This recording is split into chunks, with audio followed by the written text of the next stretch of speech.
Les matins de France Culture. Guillaume Erner.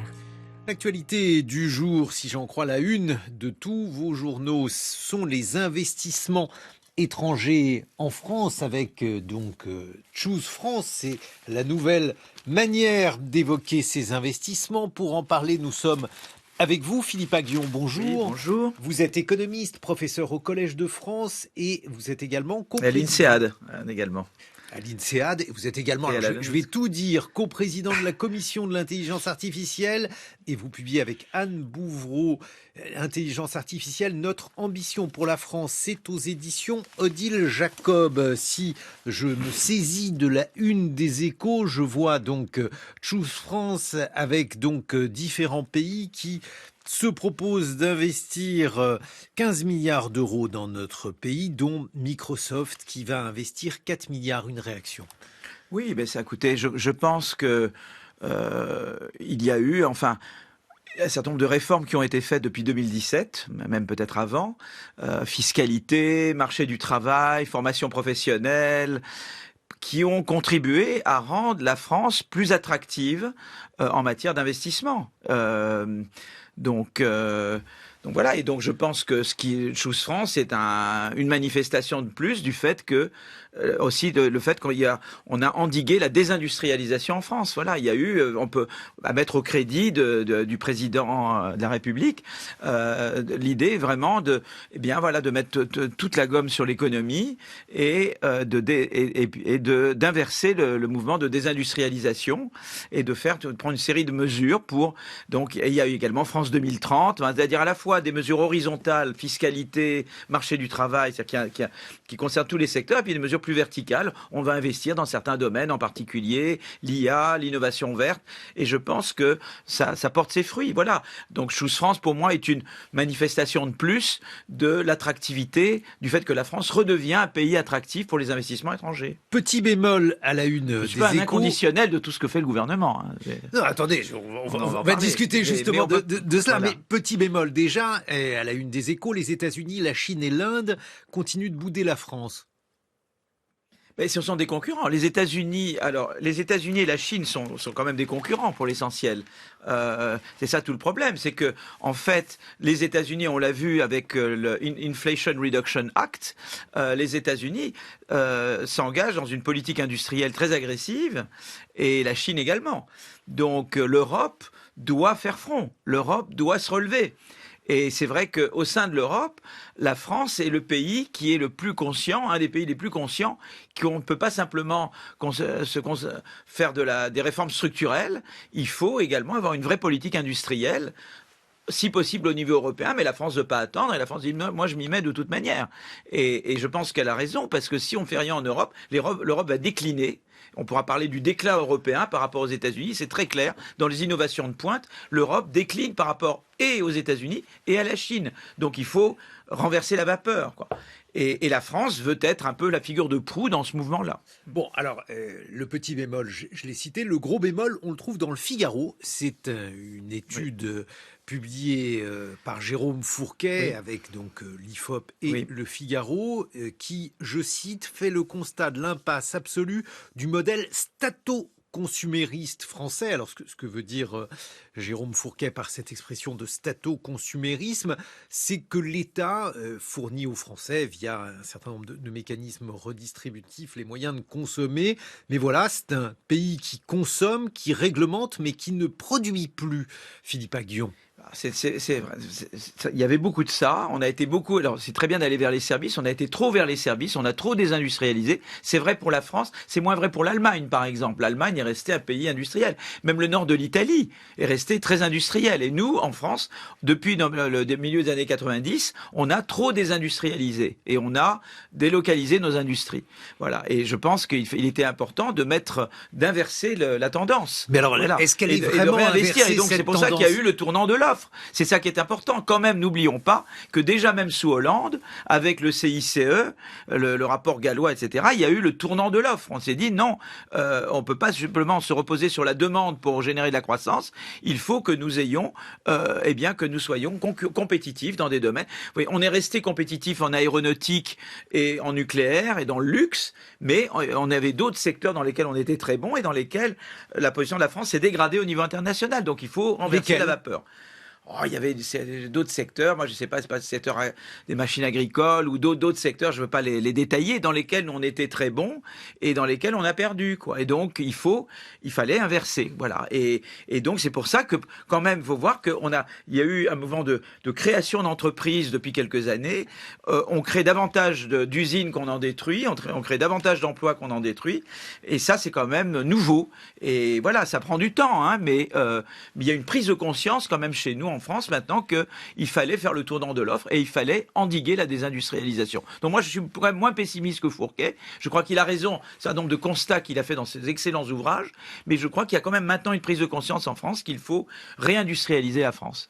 Mais alors là aussi, ce qu'explique Jérôme Fourquet, c'est qu'on a trop privilégié la consommation. Oui, est-ce que ça, c'est exact selon vous, Philippe Aghion ? Oui, enfin, je le mettrais en termes de... On a trop cru à la croissance par la demande, vous voyez, c'est-à-dire c'est important d'avoir de la demande. Si on n'a pas de demande, il n'y a pas de débouché pour les produits. Mais il faut en même temps avoir un appareil productif compétitif. C'est-à-dire que la croissance, c'est aussi beaucoup... donc, par exemple, on a un commerce international qui s'est fortement dégradé. Voilà, donc c'est important qu'on ait un appareil productif où on puisse avoir des débouchés internationaux pour nos produits. Ça, c'est très important. Et donc, on devienne compétitif, d'où l'importance de l'IA. L'IA, la robotisation nous rend plus productifs. Il y a toujours eu cette idée que l'IA détruit les emplois, l'intelligence artificielle. Ça en détruit, mais nous, on montre dans le rapport dont vous parliez tout à l'heure que globalement, l'IA crée des emplois parce que on devient plus productif et donc plus compétitif au niveau international. Et je pense qu'il faut vraiment pousser ces révolutions-là qui vont nous permettre d'avoir des débouchés à l'international. On ne peut pas juste se reposer sur le marché intérieur. On doit également se reposer sur le marché international. Bon, on va parler bien sûr de l'intelligence artificielle, mais Philippe Aghion, ce qui est étonnant, c'est que lorsqu'on lit ce constat de Jérôme Fourquet, qui est partagé par d'autres observateurs, bien sûr, sur le fait que notre pays consomme de trop, réglemente de trop, en tout cas sur la consommation, c'est étonnant parce que les Français voient plutôt leur pouvoir d'achat diminuer. Il a été quand même pas mal. Alors, depuis le Covid, il a peut-être un peu réduit, mais c'est vrai que jusqu'au Covid, j'avais regardé ça de près, le pouvoir d'achat avait été relativement bien maintenu par rapport à d'autres pays, quand même. Ça, on peut dire vraiment, il y avait eu le pouvoir d'achat, même de toutes les couches de la population, avait plutôt, en tout cas, pas régressé. Donc il y avait eu un gros effort de maintien de pouvoir d'achat quand même. Alors peut-être qu'après le Covid, il y a eu un peu, puis il y a eu l'inflation, et évidemment, tout n'est pas indexé sur l'inflation, donc peut-être à ce moment-là, il y a eu une petite perte de pouvoir d'achat, mais jusqu'au Covid, le pouvoir d'achat chez nous avait été beaucoup mieux maintenu que dans les pays voisins. Donc c'est une bonne chose, je trouve que c'est une très bonne chose. Mais il y avait cette vision en France que on peut se reposer uniquement sur la croissance par la consommation, et la consommation de services essentiellement. Et moi je pense qu'on pour être un grand pays face aux États-Unis qui réindustrialisent et à la Chine qui innove, il faut qu'on industrialise par l'innovation. Si on n'est pas un pays innovant, on perd la partie, quoi. Mais alors, parce qu'on ne peut pas consommer ce qu'on ne produit pas. Vous voyez, je crois qu'il y a quand même ça au départ. Je crois que pour consommer, il faut d'abord produire. Moi, je ne crois pas qu'on peut opposer production et consommation. Il faut être un pays de production et d'innovation pour pouvoir être véritablement un pays de consommation. Mais alors, comment cela se fait-il que le PNB par habitant français décroche par rapport à l'Allemagne, par rapport aux États-Unis, Philippe? Alors, écoutez, il y a d'abord des raisons un peu, disons, de plus conjoncturelles et des raisons plus structurelles. D'abord, je crois qu'il y a le contre-coup du chômage qui baisse et de la rétention de main-d'œuvre qui augmente. Il y a eu les réformes du marché du travail on a fait une série de réformes en France pour augmenter le taux d'emploi, ce qui est une bonne chose. Mais c'est vrai que les nouveaux venus sur le marché du travail tendent à être moins productifs que les individus déjà titulaires d'un emploi. Donc quand vous augmentez l'emploi, le taux d'emploi, mécaniquement, ça a un effet négatif sur la productivité. Donc ça, je pense, c'est un élément, mais c'est pour ça qu'il faut, l'innovation est une bonne chose, parce que l'innovation vous permet d'augmenter le taux d'emploi sans réduire la productivité. Vous voyez, c'est pour ça qu'on a besoin de ça. La deuxième chose, c'est que la conjoncture économique récente a joué négativement également. Il y a eu la hausse des taux d'intérêt pour endiguer l'inflation et la hausse des prix de l'énergie. Dont on a particulièrement souffert. Les Américains, eux, partaient d'un niveau d'emploi plus élevé, donc ils n'ont pas été sujets à cette augmentation similaire de taux d'emploi et cet effet mécanique dont je parlais tout à l'heure. Et puis, ils ont moins souffert que nous de la hausse du prix de l'énergie et surtout, ils ont stimulé leur économie avec le Inflation Reduction Act. Nous, on n'a pas fait l'équivalent. Ça, c'est des raisons conjoncturelles. Après, il y a des raisons plus structurelles de décrochage. Et là, ça veut, effectivement, c'est un fait que, eh bien, nous n'avons pas assez investi dans les innovations de rupture depuis des années. Vous voyez, dans tout ce qui est high-tech, eh bien, l'Europe et la France en particulier demeurent à la traîne par rapport aux États-Unis. Tout ce qui est technologie de pointe, industrie high-tech. Et pourquoi on l'a pas été? Ça, c'est des grandes raisons. Parce que, en fait, il y a aux États-Unis un écosystème de l'innovation qui commence avec la recherche fondamentale. Les universités sont beaucoup mieux financées que chez nous. Tout ce qui est recherche fondamentale. Il y a le capital risque pour les start-up, les investisseurs institutionnels pour l'innovation dans les grandes entreprises. Et il y a les fameuses DARPA, Defense Advanced Research Project Agency, qui est une manière moderne de faire de la politique industrielle et de pousser des secteurs de pointe. Eh bien, dans tous ces domaines-là, on est moins bon. Voilà. Donc, ils ont pu développer ce qu'on appelle des clusters. Vous voyez, vous avez à la fois des universités, des start-up. Aux États-Unis, vous avez beaucoup de clusters. Nous, on en a beaucoup moins chez nous. Voilà. Et ils ont vraiment été dans le high-tech. Et en France, on n'a pas fait suffisamment, et en Europe, en manière générale. Donc ça, c'est des raisons, disons, de plus long terme. Il y a des raisons conjoncturelles, dont je parlais tout à l'heure, hausse du taux d'emploi, hausse du prix de l'énergie, puis il y a des raisons de plus long terme, un décrochage de plus long terme, qui fait que nous, eh bien, on n'a pas assez investi dans l'écosystème de l'innovation par rapport aux États-Unis, notamment. Mais alors, ça veut dire qu'il va falloir énormément de temps pour renverser la vapeur. Ça va prendre du temps, mais il faut s'y mettre dès maintenant. Absolument. Du temps, ça veut dire combien de temps à l'échelle sur des 10 ans, mais je veux dire même sur 5 ans, 10 ans, on peut faire déjà la différence. Je veux dire, déjà, vous mettez un gros effort sur l'intelligence artificielle, on peut déjà faire des choses formidables. On va parler d'intelligence artificielle maintenant, mais je pense qu'il n'est pas trop tard. Et un des gros problèmes chez nous, il y a eu par exemple les LabEx, vous savez, les laboratoires d'excellence. Ça a été une expérience formidable parce que les laboratoires d'excellence ont stimulé les innovations de rupture dans les industries environnantes. On se retrouve dans une vingtaine de minutes pour parler d'intelligence artificielle. Absolument. Philippe Aguillon, vous êtes professeur à l'INSEAD et au Collège de France. Il y a notre ambition pour la France, c'est le rapport que vous publiez en compagnie d'Anne Bouvreau aux éditions Odile Jacob. 6h30, 9h, les matins de France Culture. Guillaume Erner. Après la politique, de la politique économique avec vous, Philippe Aguillon. Vous êtes économiste, professeur à l'INSEAD, au Collège de France, coprésident de la Commission de l'intelligence artificielle. Vous publiez un extrait donc des décisions ou des commentaires que vous faites au sujet de l'IA. Notre ambition pour la France, c'est chez Odile Jacob. Tout d'abord, j'aimerais comprendre ce qu'est l'intelligence artificielle pour un économiste. L'intelligence artificielle, c'est une façon de... C'est quelque chose qui vous permet d'automatiser un certain nombre de tâches, à la fois dans la production de biens et services. C'est quelque chose qui vous rend plus intelligent. Voilà, c'est quelque chose qui remplace, qui aide l'intelligence humaine, qui permet en tout cas d'automatiser un certain nombre de tâches, à la fois dans la production de biens et services et dans la production d'idées. Voilà, l'intelligence artificielle permet de résoudre un certain nombre de problèmes. Ça peut créer des images, des textes, des sons. Ça recombine. Vous voyez ce que je veux dire? C'est du savoir. Et vous prévoyez avec du texte, on peut prévoir. Voilà, je mets un certain nombre de mots et je sais que si j'ai ce nombre de mots, je sais ce qui vient après. Donc, à une vitesse extraordinaire, l'intelligence artificielle vous permet de très vite recombiner. Voilà, ça recombine les idées. Ça ne fait pas des inventions fondamentales, mais l'intelligence artificielle vous permet à une vitesse beaucoup plus grande de recombiner du savoir, de synthétiser du savoir, et donc est un outil extraordinaire pour vous permettre de faire de la recherche, pour vous permettre d'innover, pour vous permettre de faire plein de choses. Mais l'intelligence artificielle, est-ce que c'est tout simplement un gain de productivité? Parce que si c'est un gain de productivité, y compris dans le domaine des idées, idées, Philippe Aghion. Quelle différence y a-t-il entre l'intelligence artificielle et les différents processus de modernisation depuis l'invention du métier à tisser? Est-ce que c'est une différence de degré? Est-ce que c'est une différence de nature, l'intelligence artificielle?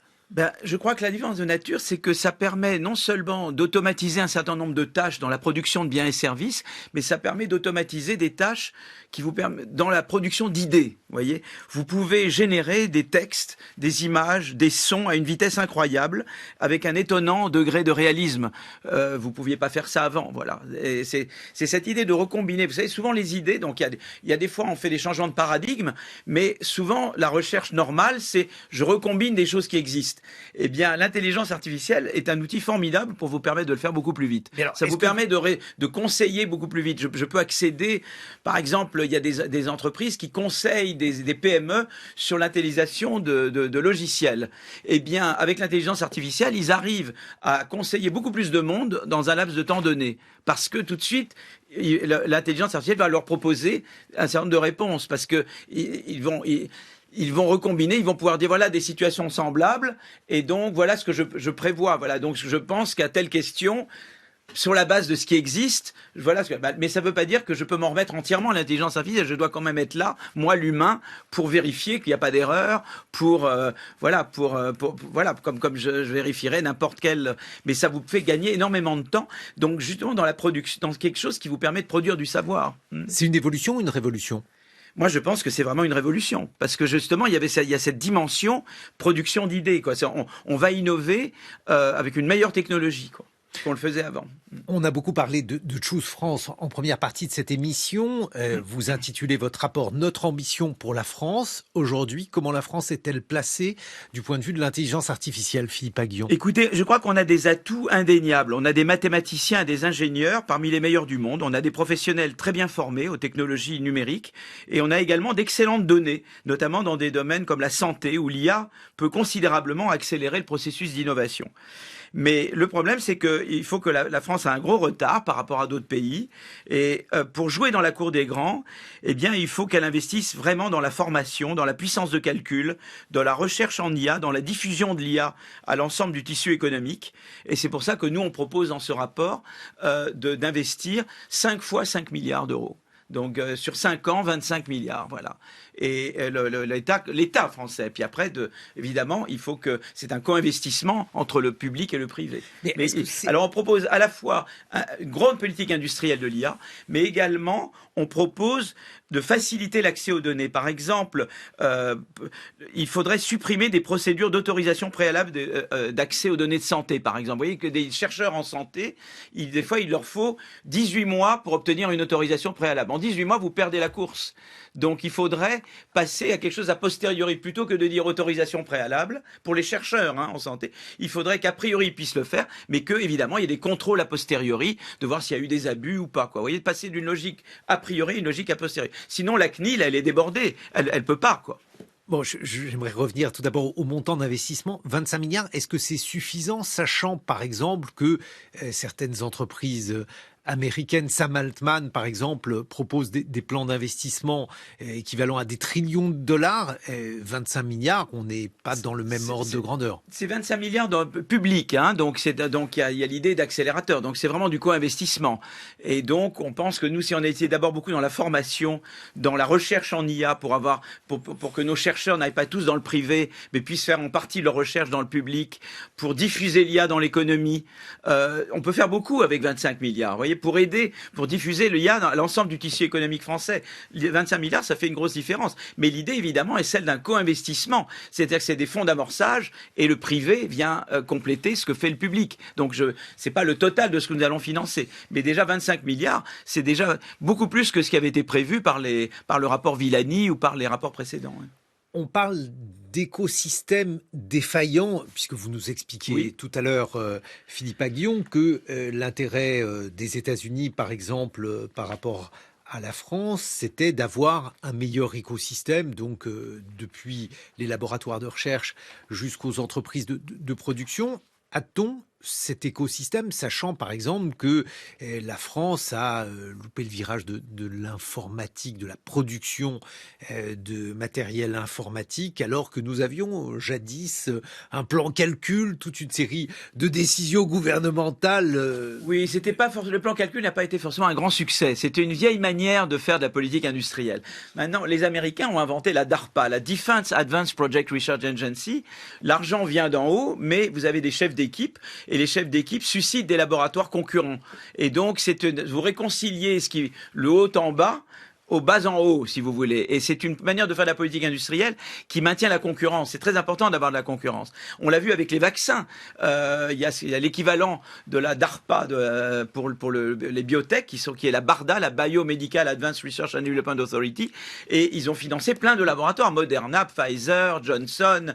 Et donc, c'est une manière de faire de la politique industrielle beaucoup plus intelligente parce que vous maintenez la concurrence. Le gros problème en Europe, c'est qu'on n'a pas l'équivalent des DARPA, quoi. Voilà, il y a le European Institute of Innovation, mais le European Institute of Innovation, essentiellement, il finance des PME existantes, et les PME sont pas dans les innovations de rupture. C'est ça le gros problème en Europe. Nous n'avons pas en Europe l'équivalent, ni en France encore moins, l'équivalent des DARPA. Et le plan calcul, c'était une vieille manière de faire de la politique industrielle où on choisissait d'emblée les champions qui on allait financer et qu'on n'allait pas financer. C'est une vieille manière de faire de la politique industrielle. Mais ça vous étonne pas quand même que l'on ait loupé à ce point, parce que les différentes innovations, l'électricité, l'automobile, la France était présente, et puis là, soudainement, il n'y a pas de constructeur de micro-informatique français. Comment un économiste tel que vous, Philippe Aghion, explique cette lacune? Alors qu'on a de très bons chercheurs. Yann Lequin, qui était par exemple dans notre commission, a été fondamental il a eu très le prix bon, Turing. Mais justement, il ne travaille plus en France. Mais oui, parce qu'il faut créer en France des considérations, il faut créer des conditions qui rendent attrayant de faire de la recherche en France. Donc nous, on propose une exception IA, ce qu'on faudrait plutôt dire pilote IA, pour les chercheurs en IA, c'est-à-dire de leur permettre, de leur donner des financements de long terme. Nous n'avons rien en France, par exemple, pour financer de la recherche à long terme. J'ai mon collègue Alain Prochian du Collège de France qui a écrit un livre qui s'appelait Accident également, qui montre qu'en France, nous n'avons pas l'équivalent des instituts Max Planck aux États-Unis ou de vecteurs qui permettent de parier sur des très bons chercheurs et de leur donner des financements de long terme pour faire leur recherche. Nous n'avons pas l'équivalent. Alors le CNRS, voilà. Qu'est-ce qu'il fait? Alors le CNRS fait un peu ça, mais il vous donne des salaires, mais il vous donne pas forcément des moyens pendant le CNRS, c'est quelque chose de très important, mais il ne vous donne pas des financemts de long terme pour poursuivre un projet très cher. Voilà, nous n'avons pas des vecteurs de ce type. Et nous également, dit qu'avec le CNRS, pardon, l'ANR, l'agence l'ANR, c'est les projets de court terme. L'ANR, vous avez une ANR pour quelques années et vous n'avez aucune garantie d'être renouvelé. Vous voyez, moi, il faudra avoir des moyens de donner des financements de long terme à des chercheurs prometteurs. Il faudrait aussi permettre à des chercheurs de dire, voilà, par exemple, vous pouvez travailler chez Google 3 jours par semaine et 2 jours ou 2 jours par semaine chez Google et 3 jours à l'université. Il faudrait permettre des arrangements hybrides. Pour le moment, ça n'existe pas. Donc, il faudrait faciliter le fait que, eh bien, des chercheurs puissent être un peu à cheval sur le privé et le public, par exemple. Voilà, différentes choses auxquelles on peut penser pour rendre que la France soit attrayante. Vous savez, beaucoup de gens de Français aiment vivre en France. Moi, j'étais prof à Harvard pendant 15 ans.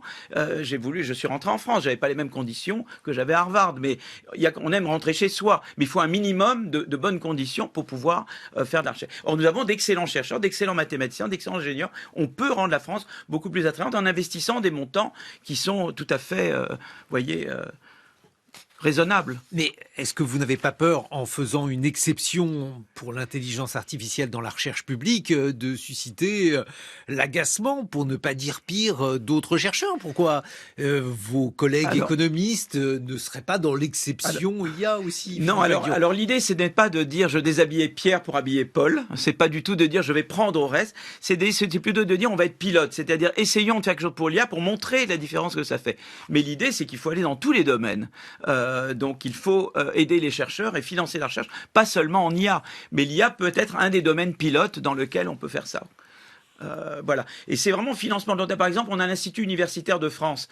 Tu as un financement, eh bien, il faudrait permettre qu'à quelqu'un qui a été très bon chercheur d'avoir des fonds. C'est pas seulement des salaires payés pour enseigner moins, et également des financements, et d'être renouvelé s'il a été performant. Et là, du coup, on arrive à l'idée de financement de long terme. Vous voyez, ce genre d'arrangement, nous ne les avons pas chez nous. Vous suggérez une gouvernance mondiale de l'intelligence artificielle, Philippe Aghion. Oui, alors voilà, en tout cas, voilà la création d'une organisation mondiale de l'IA pour évaluer et encadrer les systèmes IA, un fonds international pour l'IA au service de l'intérêt général et un mécanisme de solidarité 1% IA pour les pays en voie de développement. Je pense que c'est important de diffuser l'IA. Il y aura un sommet IA et la France a la chance de pouvoir d'être l'hôte en fait du prochain sommet IA. Le sommet IA précédent, c'était à Londres et c'était très sous le signe le risque existentiel. Vous voyez, il faut quand même dire sur l'IA, j'aimerais pouvoir le dire aujourd'hui, il y a cette peur que l'IA va détruire beaucoup d'emplois. Ah, mais j'y venais. Dans ce rapport, on va y venir, mais nous, on veut quand même, on veut dire non, il faut être optimiste, mais d'un optimisme évidemment pas panglossien, d'un optimisme de combat.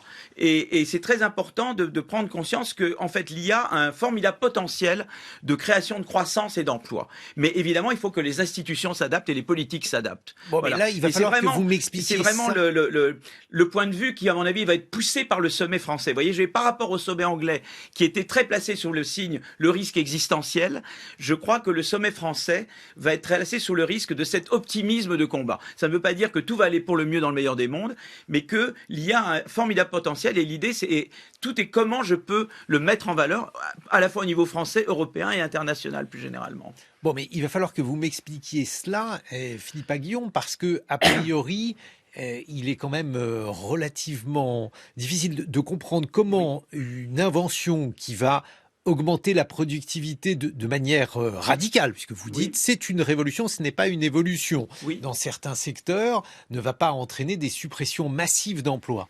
Alors c'est très intéressant parce que on a eu la même crainte, d'abord toutes les révolutions technologiques, on a eu la même crainte que ça crée du chômage de masse. Ça n'a pas été le cas. La révolution, il y avait eu le mouvement des Luddites, vous savez, au moment de la révolution de la machine à vapeur. En Angleterre, un mouvement ouvrier s'était développé, les Luddites, parce qu'ils avaient la crainte justement d'un chômage de masse en Angleterre, qui ne s'est pas produit. Quand il y a eu la révolution de l'électricité, Keynes avait prédit chômage de masse. Il n'y a pas eu lieu. Et quand il y a eu les robots, certains voulaient taxer les robots. Et en fait, des études que moi j'ai faites avec des collègues, avec Xavier Jaravel, Simon Bunel et Céline Antonin, on a montré que, au fait, que les entreprises qui robotisent ou qui automatisent, en fait, sont créateurs nets d'emplois. Pourquoi ? Parce que c'est vrai qu'il y a des machines qui remplacent des hommes, c'est vrai. Mais d'un autre côté, les entreprises qui automatisent, et c'est vrai pour l'IA, et nous le montrons dans le rapport, on devient plus productif, donc plus compétitif. Donc la demande globale pour le produit, la demande mondiale pour nos produits augmente. Et donc, comme la demande pour nos produits augmente, eh bien, on embauche davantage. Cet effet de productivité l'emporte globalement sur l'effet de substitution. Alors, c'est pas uniforme sur tous les jobs. Il va y avoir un certain nombre de jobs. Un emploi, c'est des tâches. Donc, dans beaucoup d'emplois, une partie des tâches va être automatisée par l'IA, mais ça va laisser plus de temps pour les tâches plus créatives. Mais il y a un certain nombre d'emplois, on les évalue à 5% des emplois, où eux, ils sont vraiment menacés par l'intelligence artificielle. Mais c'est une minorité d'emplois, et il va falloir évidemment organiser le marché du travail, une vraie flexi-sécurité. Moi, je suis très danois, je suis très pour la flexi-sécurité à la danoise, pour former et pour permettre aux gens de rebondir d'un emploi à un autre, pour ces gens qui vont perdre un emploi à cause de l'IA. Mais nous, ce que nous on considère, on le montre dans le rapport également, c'est que ça concerne une minorité d'emplois qui vont être vraiment totalement remplacés par l'IA. La plupart des emplois verront une partie des tâches automatisées par l'IA qui laissera davantage de temps pour la partie créative de l'emploi. Et oui, parce que c'est quand même une profonde inquiétude. Si on est dans ces emplois, bien sûr. Alors, si vous êtes, par exemple, traducteur. Alors là, ça va être très compliqué. Traducteur, doubleur de film. Voilà. Donc ça, voilà, il va falloir repenser les métiers. Et là, c'est pour ça que éducation, formation et une bonne politique du marché du travail est fondamentale pour réussir cette révolution, pour que vraiment la transition se fasse de manière harmonieuse. Mais il y a un vrai potentiel de création d'emplois globalement. Et vous n'avez pas peur que cela produise aussi une forme de rétrécissement des esprits ? Je vous donne un exemple. Il y a chez nos aînés l'idée selon laquelle la machine à calculer aurait tué notre capacité de calcul mental. mental, le fait qu'aujourd'hui l'intelligence artificielle puisse faire des traductions de plus en plus fidèles et demain probablement des traductions en temps réel, est-ce que ça ne va pas par exemple diminuer notre propension à apprendre des langues étrangères? Est-ce que cela, ça ne peut pas contribuer à rétrécir l'intelligence humaine? Je pense que vous soulevez un problème très important. Je pense qu'à l'école, vous voyez, de la même manière que moi, je pense que c'est une très bonne chose de ne pas autoriser le téléphone portable à l'école et il faut faire lire les élèves. Je suis très traditionnel de ce point de vue-là. Je pense qu'il faut vraiment réguler très très sérieusement l'utilisation de ces outils par les élèves et se faire en sorte que la lecture, l'apprentissage du calcul soient des matières fondamentales sur lesquelles on met plus que jamais l'accent. Je pense que c'est très important. Et les devoirs à l'école pour s'assurer que les élèves lisent, ça je pense que plus que jamais il faut le faire.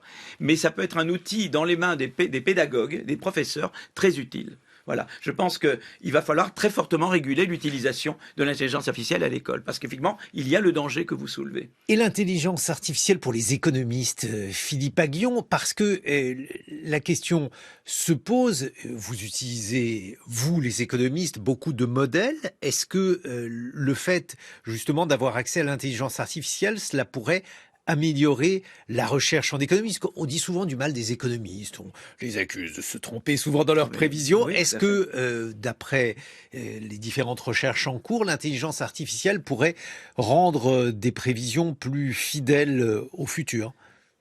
Il y a ce qu'on appelle le machine learning ou le big data, quoi. C'est-à-dire qu'effectivement, il y a eu quand même des gros progrès dans la recherche en économie, mais dans d'autres disciplines. Je crois beaucoup que la compréhension des phénomènes économiques passe beaucoup par un va-et-vient permanent entre la théorisation, la modélisation, mais théoriser, c'est-à-dire essayer de dire comment j'imagine le monde, quelles sont les variables. J'essaye de représenter le monde de manière simplifiée pour avoir une théorie de la croissance ou une théorie des cycles. Et puis, je fais un dialogue, j'établis un dialogue entre la modélisation et les données empiriques. Effectivement, le fait qu'il y ait d'abord qu'il y ait eu les ordinateurs beaucoup plus puissants qu'avant, puis l'accès à des bases de données beaucoup plus importantes qu'avant, et le big data va aider à ce processus. Ce qu'il ne faudrait pas, il y a des gens qui ont cru que comme on avait accès au big data, on pouvait s'affranchir de la modélisation. Ça, c'est pas vrai. En économie, il faut toujours avoir des schémas de pensée. Et puis les schémas de pensée, on les soumet aux données, et après les données vous montrent que peut-être votre schéma était pas bon, et on revient à son métier, et on change, et on fait le va-et-vient. Je crois que c'est important de garder cette démarche-là. Les données ne remplaceront pas la nécessaire pensée. Et également, je revenais au truc d'avant. En économie, il y a souvent des changements de paradigme. À un moment donné, on réalise qu'un modèle de croissance, moi par exemple, j'ai avec d'autres, il y avait un vieux modèle néoclassique de croissance, le modèle de Solow, et on a considéré que ce modèle n'était pas bon et qu'il fallait passer au modèle de croissance endogène. Mais l'intelligence artificielle n'aurait pas pu faire ça. C'est pas possible. L'intelligence artificielle ne vous permet pas de changer de paradigme. Mais elle peut vous aider à tester des modèles, vous voyez, et d'améliorer votre modèle. Mais alors, il y a une crainte supplémentaire, c'est que pendant longtemps, les économistes se sont dit qu'une planification de type soviétique était impossible parce que précisément, nous n'avions pas les capacités de calcul, la manière de rendre intelligible un mécanisme aussi compliqué que le marché. Si aujourd'hui nous l'avons, est-ce que ça ne change pas complètement les choses, Philippe Aghion ? Il y a eu une époque, c'était Oscar Lange, et à l'époque d'Oscar Lange, qu'on pensait que finalement, l'économie planifiée et l'économie de marché, c'était la même chose, parce que on pouvait définir un optimum planificateur et on pouvait le décentraliser par des prix, c'était les théorèmes de bien-être. Et voilà. Et à un moment donné, on a cru à l'équivalence de l'économie planifiée et de l'économie de marché. Je crois qu'il y a quand même une différence fondamentale. Et ça, János Kornai et d'autres l'ont bien montré. C'est que l'économie de marché permet l'innovation, beaucoup mieux que l'économie planifiée. On a besoin de liberté dans le système économique pour pouvoir innover. Voilà, il faut la liberté, il faut laisser les gens innover, il faut les entrepreneurs qui viennent avec des idées, qui pensent qu'ils peuvent gagner de l'argent en les mettant en œuvre. Il n'y a pas que l'argent qui motive, c'est la curiosité scientifique. Et je crois que ça, c'est très important. Et ce qui a manqué au système planifié, c'est que le système planifié, partout où ils ont été mis en œuvre, n'ont pas généré, il y a eu de très bons mathématiciens, mais en général, ils n'ont pas généré de grandes innovations. Voilà, il y a eu dans les domaines de la défense, oui, parce qu'il y avait concurrence internationale, mais dans les domaines, les grandes innovations, sûr, se sont faites dans les économies de marché. Et donc, il n'y a pas équivalence entre l'économie planifiée et l'économie de marché pour avoir une économie dynamique, d'innovation et donc de croissance et de croissance verte. Vous voyez ce que je veux dire? Là, il faut une certaine liberté. Il faut des gens qui librement disent, moi, je vais arriver avec de nouvelles idées et les gens en place ne m'empêcheront pas d'avoir de nouvelles idées et je peux faire quelque chose avec. Et ça, c'est l'économie de marché qui le permet. Alors maintenant, il faut la faire. Moi, je la préfère à la scandinave qu'à l'américaine. Vous avez présenté ce rapport, vous le publiez avec Anne Bouvreau, IA, notre ambition pour la France aux éditions Odile Jacob. Philippe Aghion, quelle réception a-t-il eu de la part d'Emmanuel Macron? Écoutez, il faut demander à l'intéressé. J'ai l'impression qu'ils étaient contents du rapport, donc je crois que c'est un rapport qui a beaucoup plu, et même généralement, pas je dis le président, mais aussi dans la presse, j'ai l'impression qu'il a été plus dominant. La question, c'est est-ce qu'il va être suivi des faits? Alors, tout ce qui est accès aux données, tout ce qui coûte pas, pour le moment, est fait. J'ai l'impression que tout ce qui coûte, pour le moment, on le fait pas. Alors pourtant, voilà. on parlait d'une somme 25 milliards. Oui. On se disait, vous et moi, que ce n'était pas grand-chose, 25 milliards. Oui, mais c'est beaucoup parce qu'il y a la dette publique.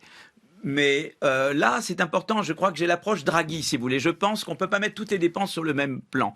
Je pense que la France a raison de dire il faut réformer l'État pour avoir une meilleure efficacité de la dépense publique. La réforme des retraites était importante. Je l'aurais peut-être pas fait exactement comme elle a été faite, mais il fallait faire un certain nombre de réformes pour réduire nos dépenses de fonctionnement, en tout cas les rationaliser. Et ça vous permet d'être crédible pour faire des dépenses d'investissement dans la croissance, dans l'IA, dans l'innovation verte. Vous allez les avoir, ces 25 milliards ou pas, Philippe Aghion? Écoutez, moi, j'en sais rien si je les aurais. Moi, je pense que ça serait de mauvaise politique de vouloir faire des économies là-dessus parce que vous réduisez votre croissance future. Vous savez, c'est pas la dette en elle-même seulement qui compte. C'est la dette et le taux de croissance. La même dette avec une croissance potentielle plus grande, les investisseurs internationaux sont d'accord parce qu'ils savent que vous avez, grâce à la croissance future, la capacité de rembourser votre dette. C'est pour ça qu'il faut à la fois d'un côté ne pas mettre sur le même plan les dépenses de fonctionnement et les dépenses d'investissement dans la croissance. Et l'IA est typiquement indépendant. Nous, on pense qu'on peut générer une augmentation de croissance de 0,8 à 1% de plus par an pendant au moins 10 ans avec l'intelligence artificielle. Ça veut dire 400 milliards en cumulé. Alors 25 milliards pour générer 400 milliards en cumulé, c'est quand même un excellent investissement. Merci Philippe Aghion d'avoir été avec nous. Je rappelle que vous êtes professeur à l'INSEAD et au Collège de France. Vous publiez avec Anne Bouvreau IA, notre ambition pour la France, c'est aux éditions Odile Jacob.